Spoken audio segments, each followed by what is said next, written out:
Hey guys, welcome to the channel. It's premiere and आज हम बात करने वाले हैं बोरुटो 2 ब्लू वोर्टेक्स चैप्टर 3 के बारे में। जिस चैप्टर को पढ़ के जो मज़ा आया है और जो आगे की एक्साइटमेंट बढ़े आगे के चैप्टर के लिए, और यहाँ पे हमने बोरुटो हमारे यंग लॉर्ड की पावर भी देखी। तो चलो इस चैप्टर का एक्सप्लेनेशन स्टार्ट करते हैं। तो चैप्टर वहीं से स्टार्ट होता है जहाँ पे चैप्टर 2 खत्म हुआ था। बोरुटो अपना रासेंगन उसी को मारने वाला होता है कोड पे, जिसके बाद कोड उसे कहता है थोड़ा कंफ्यूज होता है और वो सोचता है कि कोई वैनिशिंग रासेंगन का टाइप तो नहीं। फिर कोड को याद आता है कि ये वैनिशिंग रासेंगन का टाइप नहीं है, क्योंकि वैनिशिंग रासेंगन बहुत दूर से होने वाला अटैक है। जिसके बाद कोड अपने क्लॉ मार्क से टेलीपोर्ट होकर बोरुटो के पीछे जाकर अटैक करता है। फिर बोरुटो अपनी तलवार से उसे ब्लॉक कर देता है और कोड कहता है बोरुटो से कि तू इस जुत्सु को लेके काफ़ी कॉन्फिडेंट था, ये काफ़ी शर्म की बात है कि तू मुझे इस जुत्सु से मार नहीं पाएगा। जिसके जो सुनने के बाद बोरुटो कोड से बोलता है कि मैं वैसे भी हाफ वे डन हूँ और तुझे मारना मेरे लिए चुटकियों का काम है। ये बोलने के बाद कोड के हाथों के पास कोई कुछ विंड कॉइल होने लग जाती है।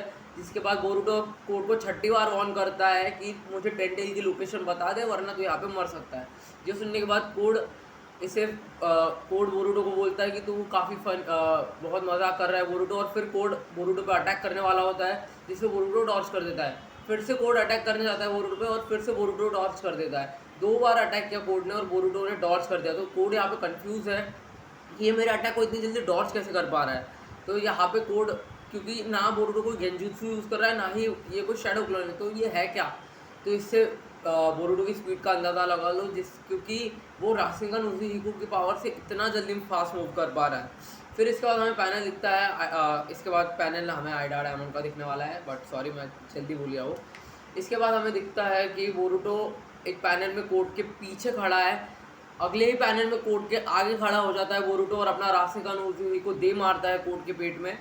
जिसके बाद कोड दूर जाके कहीं गिरता है। फिर हमें पैनल दिखता है आइडा और डायमंड का। आइडा डायमंड से पूछती है कि ये जुत्सु आखिर है क्या। फिर डायमंड बताता है कि बोरुटो वो है जो प्लानिटरी पूरे अर्थ को ग्राउंड को शेक कर रहा है, या फिर कहूँ अर्थ को शेक कर रहा है। ये जुत्सु दरअसल प्लानिटरी स्पिन का यूज़ कर रहा है। जो सुनने के बाद आइडा थोड़ी शॉक होती है और डायमंड बोलता है ये काफ़ी इंटरेस्टिंग अटैक है। लिटरली डायमंड इस अटैक को इंटरेस्टिंग कह रहा है जिससे पूरा अर्थ शेक कर रहा है।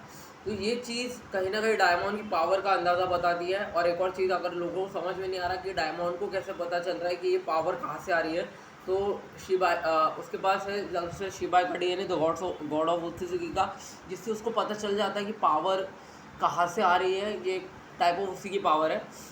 लेकिन क्योंकि हमने देखा था जब इसने हिमावारी को भी देखा था तब उसको कुछ ज़्यादा ही पावर का अंदाज़ा हो रहा था, जिसकी वजह से इसने हिमावारी पे तुरंत अटैक कर दिया था। और वो क्या था, उसने चैप्टर 77 में, और ये सिर्फ हिमावारी से डरा है अभी तक। तो आगे किशिमोटो कुछ ना कुछ प्लान कर रहे हैं हिमावारी से डायमंड का। आगे हम बैटल की तरफ चलते हैं जहाँ पे कोड अब ठीक से खड़ा भी नहीं हो पा रहा है उस अटैक के बाद। जब वो खड़ा होने की जब कोड फिर से खड़ा हुआ तब बोरुटो वॉज लाइक कि मैं सरप्राइज हूँ, तू मेरे इस अटैक से उड़ गया। फिर कोड को कुछ सेमी परमानेंटली डैमेज होता रहता है और कोड पूछता है कि तूने मेरे साथ किया क्या है। तो फिर बोरुटो कहता है ये एक काउंटर अटैक है इस प्लैनेट की तरफ से, क्योंकि तुझे इस प्लैनेट को तबाह कर रहा था, अब एक प्लैनेट ही तुझे तबाह करेगा। राशिका उज़ुहिको का मतलब फिर आगे बोरुटो समझाता है। बेसिकली मैं सिंपल वर्ड में बताऊँ तो जब कोई भी जो बॉडी रहती है वो अपने एक्सिस के अराउंड रोटेट करती है या फिर मोशन में रहती है, तो वो एक एनर्जी प्रोड्यूस करती है जिसे हम कहते हैं काइनेटिक एनर्जी। यहाँ पे थोड़े फिजिक्स है तो चला लो इस वीडियो में। तो वो होती है काइनेटिक एनर्जी। जिसके बाद बोरुटो जो रासेंगन उज़ुहिको यूज़ कर रहा है उसमें वो अपना चक्र यूज़ नहीं कर रहा, वो प्लानिटरी स्पिन या फिर कहूँ अर्थ का चक्र यूज़ कर रहा है जो प्लानिट की स्पिन से जनरेट होता है, या फिर कहूँ नेचर का चक्र यूज़ कर रहा है। ये जो रासेंगन उज़ुहिको है वो अपने नॉर्मल रासेंगन की तरह है कि अपने चक्रा को कॉन्सेंट्रेट करके एक स्पीयर में बना देना, और जितना तुम उसको चक्रा दोगे वो रासेंगन उतना बड़ा होगा, और जैसे ही तुम चक्रा देना बंद कर दोगे ये ख़त्म भी हो जाएगा। बट रासेंगन उज़ुहिको यहाँ पे थोड़ा अलग है। ये क्योंकि प्लानिटरी स्पिन का यूज़ कर रहा है, तो ये चक्र इस रासेंगन में जितना जैसे जैसे प्लानिट बंद होगा घूमना वैसे ही ये रासेंगन उज़ुहिको का इफेक्ट बंद होगा, या फिर बोरुटो इसे डीएक्टिवेट करते तो ही ये बंद होगा। इसके बाद बोरुटो बोलता भी है कोड को, एक तो तू मुझे टेंटेल की लोकेशन बता दे, तुझे पास या फिर तू यहाँ पे मर सकता है फ्रॉम दिस रासेंगन उज़ुहिको जो सेमी परमानेंटली तेरे को डैमेज कर सकता है। फिर इनकी वार्तालाप को भंग करने आ जाता है हमारा प्यारा कवाकी। कवाकी आते सही कोड और बोरुटो पे अटैक करता है, और ज़रा ये लुक देखो कवाकी को देखने के बाद बोरुटो का, और फिर ये लुक देखो अपनी बहन से अपना नाम सुनने के बाद। शिकाडाई फिर बोरुटो से पूछता है कि तू यहाँ पे क्या कह रहा है कोनोहा में, और कोड के साथ तेरी क्या डिस्कशन चल रही है। बोरुटो से कहता है कि हमारी कोई मीटिंग चल रही है तो प्लीज़ बीच में मत आओ।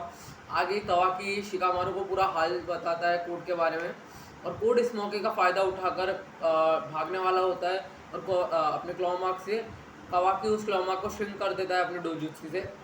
उसके बाद शिकामारू पूरी चीज़ें कोड से कवाकी से पूछते हैं कि वहाँ पे चल क्या रहा है, तो कवाकी पूरी सिचुएशन एक्सप्लेन करता है कोड को, और शिकामारू ऑर्डर देता है कवाकी को कि इसे मार डाल, ये हमारा बेस्ट चांस है।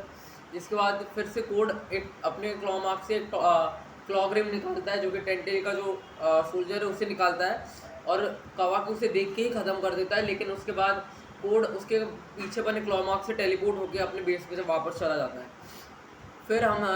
फिर कवाकी शिकाडाई को बोलता है कि तुम बाकी क्लॉग्रिम्स को देखो, मैं तब तक किसी से मीटिंग करता हूँ। इसके बाद कवाकी बोरुटो को थोड़ा रोस्ट करते हुए बोलता है कि तेरा लुक देख के ऐसा लगता है कि तुझे उचिहा ने अडॉप्ट कर लिया है। भाई यहाँ पे एडॉप्शन की बात चल रही है, और एडॉप्शन की बात कर भी कौन रहा है, कवाकी। फिर इसके बाद तो बोरुटो बोलता है कि तेरी बकवास बातें कभी बंद नहीं होने वाली, और मैं देख के खुश हूँ कि हिमावारी भी सेफ है।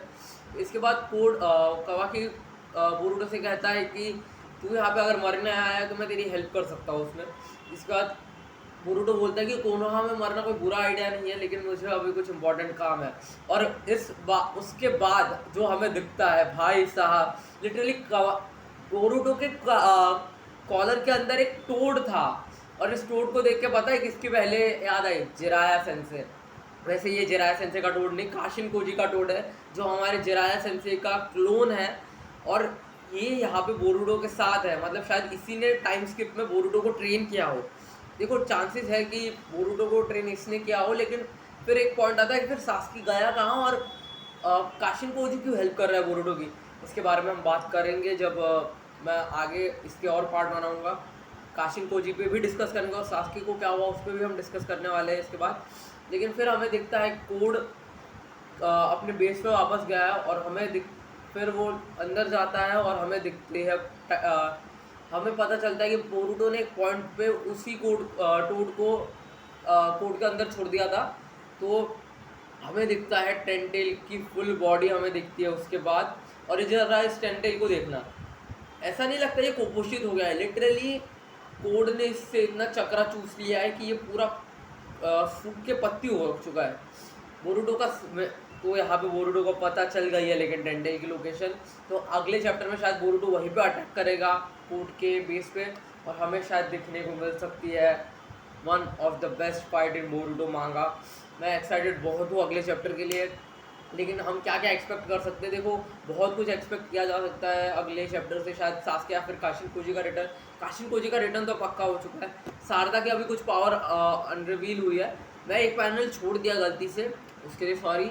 कि चैप्टर 2 में टेंटेल के सोल्जर ने शिनोबी को खाया था और वो पेड़ में बदलने लगा था। तो शारदा वहाँ पे ये बोलती है कि जो अब टेंटेल किसी को भी किसी ओत्सुजुकी को खाते हैं तो वो एक डिवाइन ट्री में कन्वर्ट हो जाते हैं। तो अभी लेकिन इन्होंने किसी को भी खाया है, किसी ओत्सुजु के बदले एक शिनोबी को खाया है, इसलिए एक नॉर्मल ट्री में कन्वर्ट हो चुका है ये शिनोबी। इसका मतलब एक डिफेक्टिव गॉड ट्री है या फिर कोई डिवाइन ट्री है।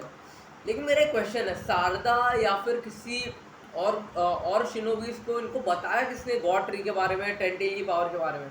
टाइम स्किप में बहुत कुछ हुआ है जो हमें आगे के चैप्टर्स में पता चलेगा, तो हमें मज़ा आने वाला है आगे के चैप्टर्स में। मैं होप कर रहा हूँ कि किशिमोटो सर इसे कम से कम बाई वीकली कर दे, ताकि हम वो इन्जॉय कर पाए जो हम एक एक महीने में कर रहे हैं। वैसे अभी नवंबर आ चुका है और मैंने ये वीडियो बहुत लेट पोस्ट किया है, सॉरी फॉर दैट। मैं माफ़ी चाहता हूँ उसके लिए, क्योंकि मैं बहुत बिजी हो गया था।